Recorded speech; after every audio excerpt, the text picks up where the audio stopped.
man held up two fingers, covering the face in the photo and leaving only the eyes visible. Wasn't this exactly what the masked assassin looked like when he attacked James at the hospital? Terrified, James backed away. Then he started thinking back to the way Howard had questioned him earlier, and the attitude he had shown toward the Benzel case. At that moment, James became convinced Howard was the mole planted inside the military by the jihadist organization. But without solid evidence, James decided to put Howard under surveillance. He went to his close friend Raymond, a fellow military veteran, and told him everything he suspected about Howard. Raymond thought the theory made sense, so he agreed to help James gather evidence. The next day, Raymond began following Howard, and James wasn't just sitting around either. After waiting for Howard to leave the house, James broke in to look for clues. Once inside, he found Howard's computer and copied all the data on it. Before leaving, he carefully erased every trace of his break-in.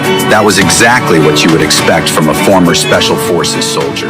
Back home, James started going through the data, hoping to find something useful. Meanwhile, the news reported that Kahani, the leader of the jihadist organization, had been killed in a military operation, but James knew the truth. They had never even touched Kahani.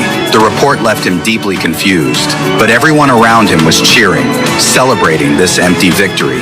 That evening, Raymond came to James with a crucial piece of information. Just 2 days before Benzel was murdered, Howard had obtained James's fingerprints, and those fingerprints could unlock the safe where James kept his pistol. Even more suspicious, Howard had visited the hospital with an injured arm. That instantly reminded James of the time he stabbed his attacker in the arm during the hospital ambush. The truth seemed to be getting closer, but was that really the whole story? On a dark, stormy night, James broke into Howard's home and shoved a gun straight into his mouth. Howard was startled. For a second, he wondered why someone would deliver food in the middle of the night. Then he realized it wasn't food, it was a gun.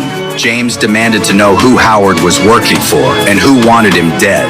But Howard refused to talk, so James raised the pressure. He handcuffed Howard and forced him to reveal the mastermind's identity. Realizing James was about to completely snap, Howard finally confessed. The man behind the murder of James's wife and daughter, and the man hunting him down, was Saul.